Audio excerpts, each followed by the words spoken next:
I mean, yeah, like whenever I'm coming into a game, I always try to research the penalty takers and kind of make my decision before the game. Excuse me, please. As to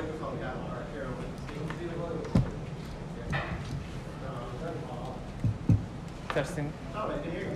yeah. Like I said, yeah, I try to watch videos of every single player I'm coming up against, who's most likely to take them, and yeah, I did the same on this game with Dean Kiley. We had spoken about it before the game as to what would happen if there was a penalty in the game. Just does he normally go that side? Is that the pattern? Well, yeah, that was my feeling. I had a strong feeling that he would go that side, depending on his run-up and things like that, but I stuck to my gut, and I was happy to be able to make the save. Philip. Paul then? I mean, you were kind of villain turned hero, weren't you, on that one, Gavin? Because would you accept the short pass to Hendrick was maybe your fault? Because normally your passing game is such a strong part of your overall game. Yeah, 100%. That was definitely my fault for the penalty. But as soon as it happened and it was given as a penalty, I just had to forget about that because like it's not a goal. It's just a penalty. And I obviously had a chance to right my wrongs, and I was happy to be able to do that. Philip? Kevin, was there a sense among the Irish players at half time that Ronaldo was perhaps fortunate to be on the pitch? I'm not too sure. We hadn't spoken about that. We were just focused on the game. We knew there was another 45 minutes to go. So no one had spoken about that, or at least I hadn't heard anything about that. I had a chance to even see what happened. I mean, Irish seem to be being cut instead of back. I caught just a glimpse of it in the game, but no, I've not got a chance to see anything back. It's obviously a very gutting result. John Egan said so close to a famous victory. Challenge now to pick ourselves up, go again. Yeah. 6 points to play for at home next 2 games. 100%. It was heartbreaking the way the game ended, and I think the way we played as a team, that we possibly deserved a bit more out of the game. But like you said, there's nothing that can be done about this result now. So we just have to look towards the next 2 games at home in front of the fans and work as hard as we can to get 6 points from those games, because that's all we can control now. Owen? Do you feel like you're number one now? That's the 5th game in a row you started? No, not at all. Every game I come into, every training session I do, I feel like I have to prove myself again, not just to the managers, to the players, but to myself. I'm always going into training sessions and games, never happy or never just content with being the so-called number one. I feel like I have to work for my spot every time I step on the pitch.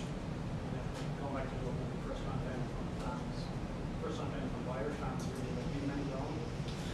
Yeah, hopefully if I get the chance to play, my family and some of my friends are looking to go, so that should be a brilliant experience for me. What can you say to the fans? Like, it's been a tough year watching some of the games, but performance like that, go around the results, but just get fans back in the grounds. Yeah, the thing I would say is, there's a lot of young players in the squad, a lot of new names, a lot of people making their debuts.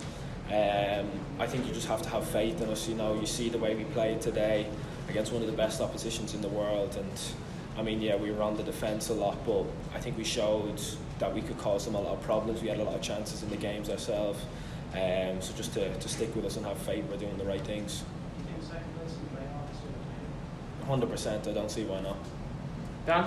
Can I just ask, Gavin, what was the mood in the dressing room afterwards? Was it on the lines of what you're saying there, that to sort of try and take some positives from it, or was it just devastation in the immediate aftermath? Yeah, of course, it's just complete devastation. It's too soon for that, but from tomorrow onwards, I suppose, like you have 24 hours as a player to get over results like this.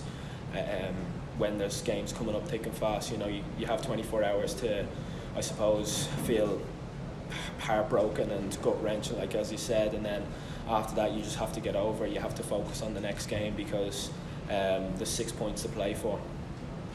Tough as it is, Gavin, those 2 goals by Ronaldo late on, I mean, talk about class, I mean, how did you see it from your perspective? Yeah, 100%, like you said, the word is class, I suppose. It's Cristiano Ronaldo, that level of quality. I suppose as a team we defended extremely well against him and the rest of the Portuguese attacking players for the whole game, and I mean that's why he's broken those records, and that's why who he is, because he's able to come up in moments like that and score goals at vital moments. I mean, I suppose what you need to try and do is avoid what happened. And I know you didn't play in Serbia, but to avoid that Luxembourg banana skin against Azerbaijan, the display followed by a home slip-up, it's vital to avoid that now. Yeah, 100%. I mean, we have to go and treat these next two games like we came and prepared for this one. There will be there's no I suppose thoughts of the game being any easier, because at the end of the day there's the same 3 points up for grabs. We have to go and attack this match like we would any other. Finally, I'll just ask one quick. You saved a lot of penalties for rowers, didn't you? Early, like a 16-year-old? Yeah, in Turner's Cross, yeah, that's right. John? Yeah, that's right, yeah. 14 or 15, I suppose, yeah. Final question from John, yeah. Sorry, just one follow-up today. I want to ask you, you're very confident getting the playoff place. Do you know that we have to get 6 points out of these two games? I mean, we're not thinking that far ahead. We're just thinking we need to get 3 points from this next game, take it game by game, step by step, and if we continue to focus on the next game, we'll see how that allows us to finish up in the table. But I mean, like I said, most important game is just the next one. We can't be thinking too far ahead. Did Ronaldo say to you afterwards? He just came up to me and said, "Congratulations, well done." Okay.